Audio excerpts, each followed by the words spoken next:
Hi, it's inaugural weekend here at O21.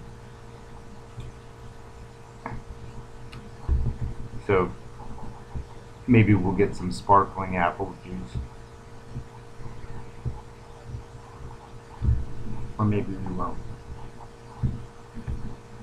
Okay, so there's these protests going on.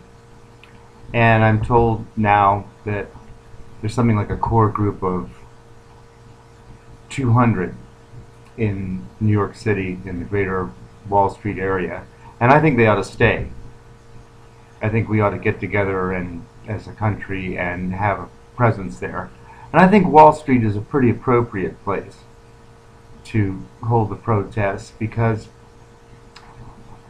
there's a lot of things that are legal that aren't good. Now, I believe in capitalism, but I believe in what I call integrated capitalism. There's a lot of things that are legal in integrated capitalism. We've got a government that inspects things, and I'm glad our government inspects things insofar as they protect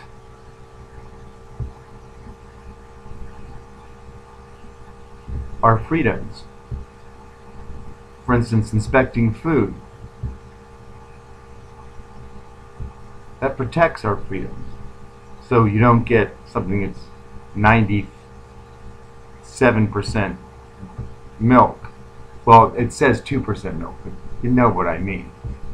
It's all milk. It's not like, yeah, you know, well, it says milk. And I believe we do an excellent job. It keeps us way better country than almost all the countries. And our distribution of food is amazing and getting better. Some of our imports are very high quality for the money. Although the bicycles that we buy for $99 really don't fit us, that's nothing new. Ever since the early 1970s, where there's been a concerted conspiracy against the bicycle as a form of transportation. Getting a bicycle that fits is, to me,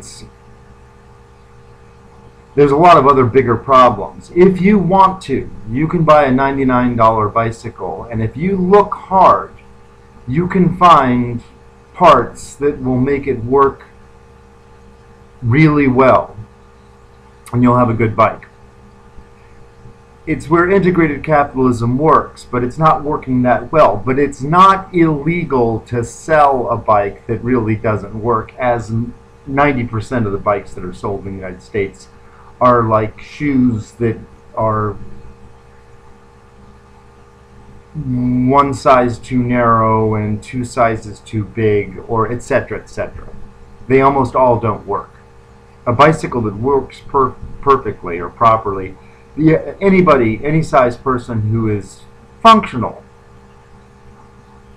is a functional bipedal, can get a bike that they're very comfortable on.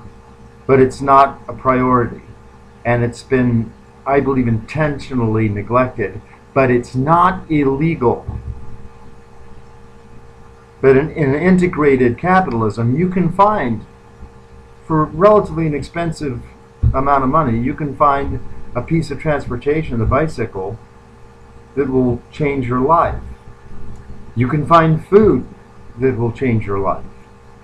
That's integrated capitalism. Now here's where the capitalism that some people call Darwinian or something. Well, if you can't afford it, it's your fault. And where this comes up time and time again is rent or its equivalent. A mortgage is essentially the same thing. In a happy society, if you visit someone's home, you can feel pride in being a human being. You don't have to own the sidewalk in a society that is sane to feel proud to walk down the sidewalk. I don't know about your community, but I don't see a lot of pedestrians in my community anymore because people don't feel safe, but it's not because of the kind of crimes that you might associate with muggings, of not feeling safe. It's back to one of our fundamentals here at O21. People aren't walking down the sidewalk because they've got to the point where they're uncomfortable with the microwaves. I'm convinced of this. You don't see them outside where I live. Now, it might be because Area 51 is, I guess, about 100 odd miles away. It might be because Las Vegas is close by. I'd like to think not, that there's a conspiracy against Las Vegas. But here we have us, the nearly identical blue people. Las Vegas has got something called the Blue Man Group, which is pretty famous performance artist group. They're mimes.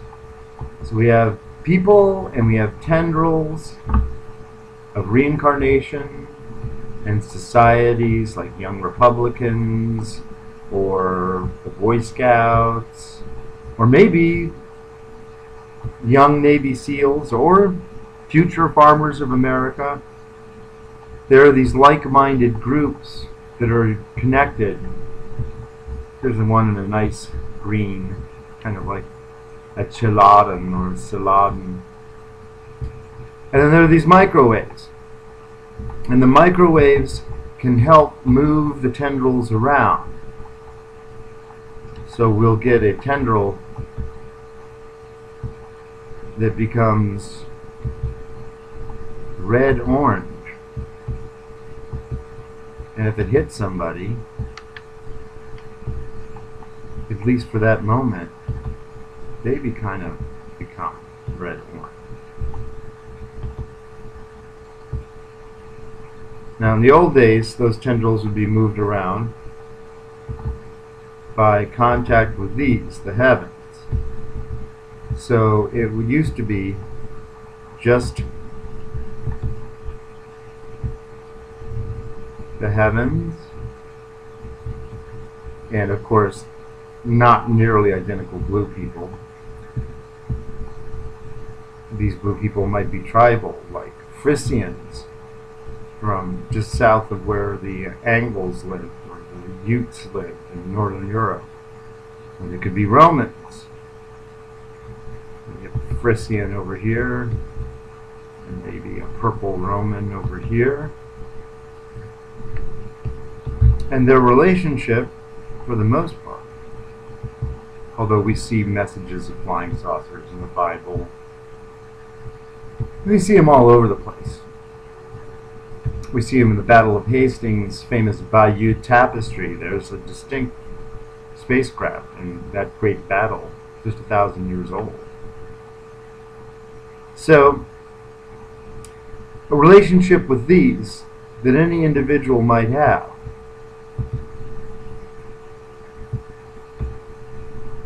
It might start out a little bit blue coming out of the individual, but if it's headed towards the heavens, there's this divine message. Nowadays, other people's karmas, well, they can be affected by these messages. And that's the way it's always been. But now we have the added addition of the microwaves. We got the microwaves in space.